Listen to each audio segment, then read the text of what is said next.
everybody, my name is Robin and welcome to my channel, Bird's Eye Stitches. If you are new to my channel, then thank you so much for stopping by. Welcome, and I hope that you enjoy it. And if you're returning, then thank you for coming back. So today is Sunday. It is January, if I could read my own handwriting, January 26th, which means, wow, we are almost done with the month of January. So that just occurred to me. But I've just wrapped up the 24-hour cross-stitch marathon event that was created by Jen Lee, and it was my first time ever participating in that event. My first time, but definitely not my last time. I guess I will jump right into this video with talking about that event and what I did for it. So I learned, because like I said, it was my first time participating, I learned that preparation is key, and I did not prep really well. So for next time, I will be doing more meal planning, meal prep, some project prep, things along those lines. But other than that, it was great. It was great fun.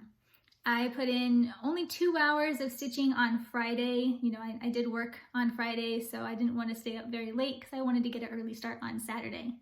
Then on Saturday, I actually stitched for 18 hours. My daughter and I, we made it kind of a girls' weekend event. She doesn't stitch. One day I hope that she will pick up a needle, but for now she does drawing and other crafts. So she did drawing crafts and, you know, played some games and whatnot while I was stitching. And we took turns watching different movies and different shows on TV. So my plan was actually to get caught up in the land of Flosstube and watch all kinds of Flosstube videos, but in reality, I watched all kinds of Disney. I mean, we were all about that Disney Plus. Everything from Peter Pan and Fox and the Hound to, you know, the more current ones like Frozen, Aladdin, the live action Aladdin, which surprisingly I really liked. I didn't really love the live action Lion King. So I wasn't sure about Aladdin because it was one of my favorites, but it was pretty good. Anyway, lots of TV watching with the kiddo, lots of stitching, but only 18 hours. So then this morning when I got up, I did my final 4 hours. I did make it until about 2:30 in the morning yesterday, so that was pretty impressive considering I'm typically in bed by 8:30. I mean, I'm literally in bed at 8:30 at night every night, and then I am asleep no later than 9. I used to work shift work and overnights and all of that mumbo jumbo, and now I've discovered I really like my sleep. So to stay up till 2:30 was kind of an amazing thing on its own. Yeah, it was fun though. I didn't get to watch the Flosstube, didn't touch as many projects as I wanted to. I only actually worked on 3, and those are the same 3 that I worked on over these past 2 weeks. So I guess we will jump right into whips because I've only got 3 of them, so it shouldn't take overly long to show you all. So let's see. Oh, well, it's sitting right here. I just put in my little floss pieces. I was kind of sad by how small of an amount of the orts. I only have this many orts. Most of them came from this 24-hour cross-stitch event. That just doesn't seem like very many to me. I feel like, I don't know, after 24 hours, I feel like there would be more in there. Do you guys have any little containers that you store stuff in and you look in there and go, is that it? I mean, to be fair, the pieces that I put into my ort jar, they're literally like this big. I mean, I don't take my leftover floss and cut it up or anything along those lines. All that ever goes into these jars are the teeny tiny little tail pieces. For last year, my jar is only this full. So hopefully this year I can improve on that. And I don't know what I'm gonna do with these once they are full, but for now it's just kind of a comparison. I have it in, I'll show this to you. I put them in this guy here, which kind of defeats the purpose of what they are because the wood completely blocks the jars. But maybe after next year when these are full, I'll swap them out and display them somehow and then just use this to hold the next. I don't know. totally kind of off topic as far as this is not on my list of things to show you, but it's sitting right here and I don't know what else to do with these little orc pieces. So if you guys have any suggestions, then I am open. So, all right, back to whips. That's what we were starting to talk about here. Whips, I worked on Cozy Critters. That is the one from Cross Stitch Crazy magazine. Came from here. And it will be this guy here. I'm actually going to do all 4 of them, but the polar bear is the one that I worked on. Now, when I first picked him up, all that I had done was just a teeny tiny corner of his collar. I am maybe 200 stitches. In fact, I think exactly 200 stitches because I believe I started him for a challenge last year where I had to do 200 stitches in DMC number 666, which is this red color. So I started there. Here's where I got. We'll see how this transfers over. Oh, pretty good. So I got his entire sweater done, as well as his front feet, at least the white part I got done. I'm starting to get just the very back of his leg. Now, according to the Cross Stitch Crazy people, each one of these only takes 5 to 6 hours to stitch. Now, I spent 6 hours. I know it was 6 hours because I was, obviously every hour I was keeping track of exactly what I put stitches into. I did 6 hours and I got to here. So either they are actually crazy or I am extremely slow. It's probably that I am slow, but this is gonna be like a 10-hour piece, which is still not that bad, but there's no way I'm getting this guy done in 6 hours. Now, the whole idea with this guy was that I would get him completely finished. I got this far and then I figured I'd put him away and come 2 o'clock in the morning because he's just a big block of colors. I mean, I'd done the part that actually requires counting, which is the sweater. Beyond that, it's just like, you know, build a leg. That's pretty easy, right? Build a leg all in B5200. That's not too bad. But what happened was at 2:30 in the morning, I said, I don't want to build a leg. I want to go to bed. And so he never came back out. But he will come back out here soon because I really need another finish so that I can start another project. Because I'm trying to do 2 finishes for every 1 start, or at least 2 small finishes for every regular size new start. But that's how far I got on Cozy Critters. Let's see. Have to reorganize my desk here. I just moved this thing here out, which took up all my space. All right, after that, I picked up Basket of Cherries, the Garden Club Series number 1. Let's see. So I've got a crinkly bag. I think this is the only crinkly bag.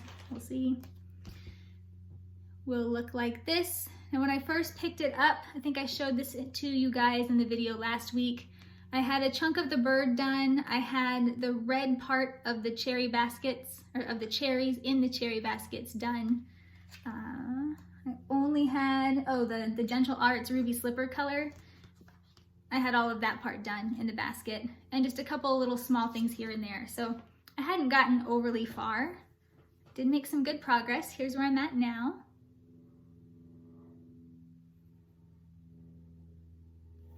So I really, really wanted to do the specialty stitches in the basket last night. I have never done any of the specialty stitches that it calls for on this piece. They didn't appear to be that hard. I mean, it looks like a pretty standard, you know, here, here, here, here. It has a nice little diagram, but by the time I finished the basket, it was like 12:30 in the morning. And I kind of thought that maybe 12:30 in the morning, and I think it was hour number like 14 or something like that of stitching was not the time to tackle a new specialty stitch. Up until then, I had not made any, fatal errors that required me to take the stitches out, and I did not want to have it started on this piece here. So I got the bulk of the cherries done, because all that was done was like half of the tops of the cherries. got the basket done. Of course, all these little doodads, doodahs, motifs. I think they're really called motifs, but I call them doodahs, sprinkled around here and there. It's almost done. So there's some specialty stitches here that need to happen. All the little tiny berries that require another type of specialty stitch need to be done.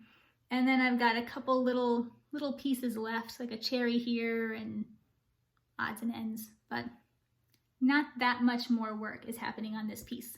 And this piece is completely different for me than anything else I ever work on. Not so much from the style. I mean, I've done pieces that are similar to this in style, but I never stitch on this color linen. I know that I think this is just the standard, the vintage country mocha type color that everybody loves, but I'm more of a gray person. Like I like the cool tones and the gray coloration a lot more than browns. So it's really taken me some time to get used to how this is looking. At first, I honestly didn't really love it. I mean, everything is called for. I'm using the Gentle Arts threads, all of that stuff. And I just didn't feel like some of this stuff was popping out as much as I wanted it to. But now that it's almost done, I can appreciate how it's kind of blending together. You know, maybe it doesn't need to jump out, like it doesn't need to be in your face basket of cherries. It can just be subtle. I don't know. It's growing on me. I'm liking it more and more. Not too much more until it's finished. And all right, so I put that one down. Then I re-picked up New Year in the Village, Alessandra Adelaide. I've got to get her name down. I have so many patterns from her that I got to get it down. Anyway, this is where it started to go a little bit horribly wrong. It was late at this point, and even though there's nice blocks of color, the frog finally came to visit. So here's where I am. Let's see if I can angle it a little. There we go. You can see the blue. So this area here, I put stitches there. I stitched a little bit more than what's there now.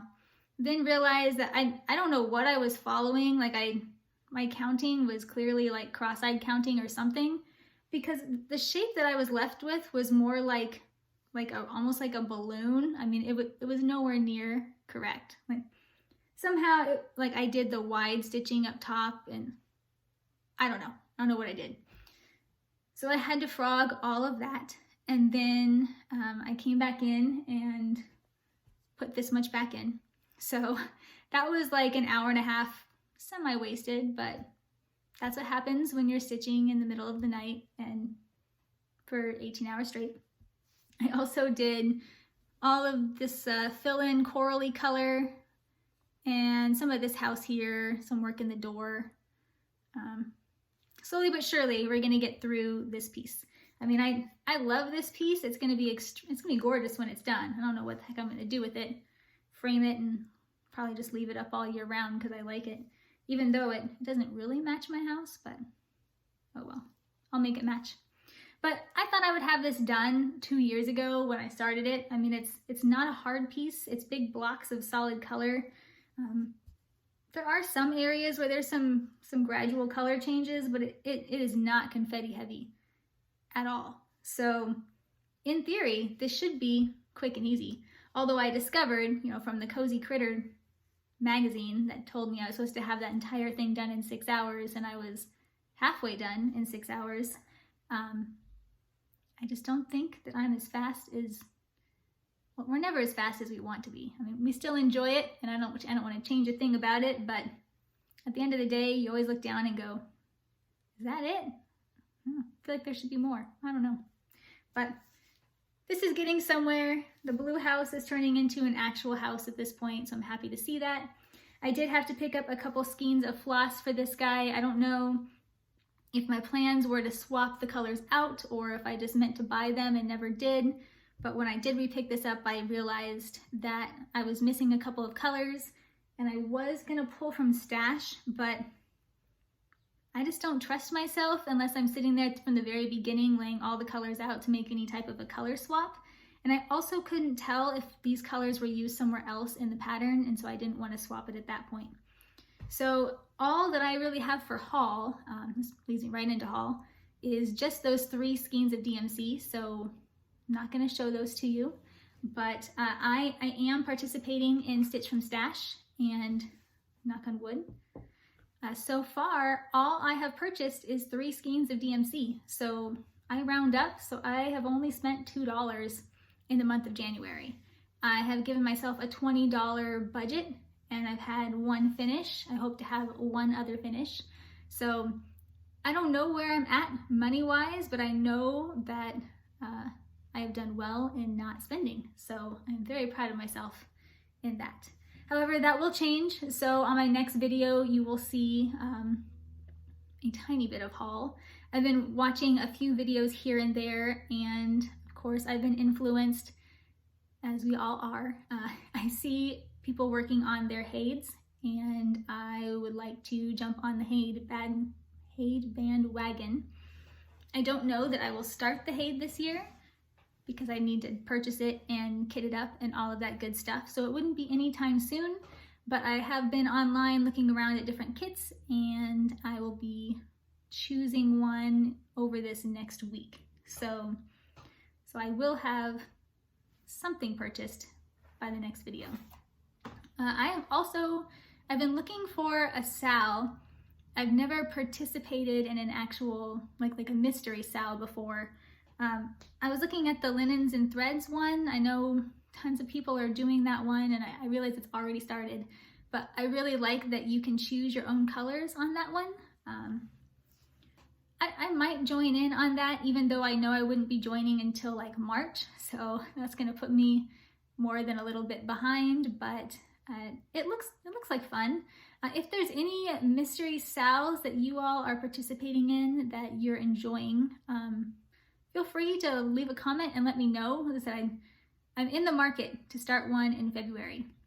I like the free ones. I don't mind a purchased one because, like I said, I'm in the clear so far with my Stitch from Stash budget. So we'll see. We'll see what happens next month. Beyond that, my only plans, well, if I was following my real plans, I would be a lot farther along in my 24 hours of cross stitch, the acrostic challenge. I was working on that, but I think I need to put stitches into 6 more pieces, and 2 of those pieces would be a new start. So I've only got 5 more days. So I don't think I'm gonna be successful in that. I do wanna do 1 new start though, which means I have to finish one of these small pieces. So plans are to finish Cozy Critter because in theory, I mean, if I'm going by their chart, it should already be done, but it should only take a few more hours of actual cross stitching to get that guy wrapped up. So I will count him as his own finish, even though I'm going to do all 4 of them. They'll each count as their own small finish. So once I get him completed, then I think I'm going to start, oh, I should have looked this up. One of you guys told me the English translation of this French word, French design, whatever that says. When I start her, I will look up the real way to say this as well as the translation. That way I'm prepared. But the 2 new starts that I really had sitting on my shelf, one of them was Christmas themed, and this one is more Halloween fall theme. And I've got a lot of Christmas going on, so I figure I will start her next. Again, she looks like this. The fabric that I chose to stitch her on is more of a peachy color, so I will show that to you on the next video once I get it all out and hopefully stitched on. So I'll be doing that. And then I'm just trying to make a choice on if I want to choose a more difficult piece or an easier piece to put some stitches into. They are the last 2 pieces of my acrostic that are not new starts that I know I can easily put some stitches into and make some progress on. So my choices, let's see, what is this guy called? My choices are Love at First Sight, which looks like this. or HOCS, which is the one that was done on the gauze. Sorry, that word just completely jumped out of my brain. I'm staring at it, but I couldn't think of the word. So that one's stitched on gauze. So at first I thought the hard choice would be HOCS because it's stitched on this teeny tiny itty bitty little silk gauze. You can even see there's like little tails coming through. It needs a little bit of help. But first attempt at gauze, so it's looking pretty good so far. I could work on this, or I could work on Love at First Sight, which is on Aida, which is way easier as far as my holes and, you know, for my eyesight sanity, this is easier.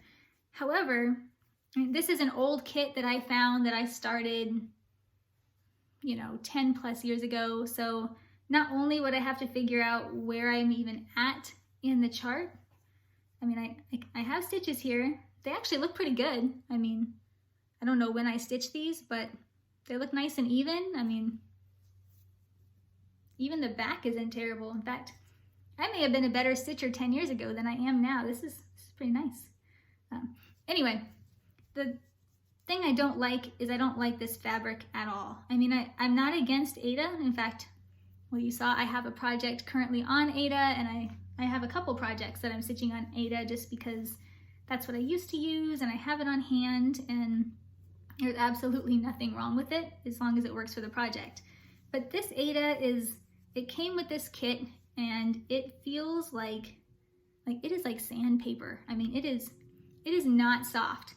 As you're stitching, like, I think I could give myself a paper cut. It's not soft. So I don't really like the idea of stitching this entire kit worth. This kit is super adorable, by the way. My husband is big into reptiles. He likes frogs and tortoises and all that. And that's why I picked this up way back in the day. I'm not even sure that we were married yet, but I picked this up to stitch for us, and well, I got that far. So anyway, I could stitch on this, but I think if I choose this one, it's going to basically be a new start, which means I gotta find fabric, which means the easy choice is actually the silk gauze. So we'll find out on the next video which way I decide to go. I'll put stitches into one of those two pieces. Hopefully I'll have a new start if I have a finish, and we'll have a tiny bit of haul to show you guys on the next video. All right, that is 24-hour cross stitch. Whips is done, not really any haul. Plans are done. The only other thing that I have is I'm way behind in the land of Flosstube, but that's okay. That's the thing I love about Flosstube. You can watch it pretty much whenever you want to fill time, or if you have a lot of time, you can just sit and kind of stream and get caught up and get enabled by everybody any time of the day. But what I did want to start doing is doing a shout out just to the Flosstube video, or the Flosstuber that I have watched recently that really kind of grabbed my attention. And so this last 2 weeks I've been watching, if I can read my writing again, KarlaBeingCrafty. So I just found her channel a couple weeks ago, and I think I watched, I don't know, maybe 10 videos in a row. She's adorable. I will definitely link her channel down below, but she stitches some really fun pieces. In a recent video, she bought these teeny tiny little cross stitch hoops, and she stitched these cats into these little hoops, and it was amazing and adorable, and it made me want to go buy those tiny hoops. I don't even really love cats, but I was suddenly inspired to stitch some cats into some miniature hoops. So kind of an enabler in that way, but I really enjoyed her channel, and I like her sense of humor that comes through in her videos. So I will link hers below, and Karla, I don't know if you know who I am, but thank you for entertaining me the last couple of weeks. So that's all I have, and I will be back in 2 weeks with hopefully a finish, hopefully some progress, and maybe a Hade. Maybe. All right. Happy stitching, everyone, and thank you so much for stopping by. Bye.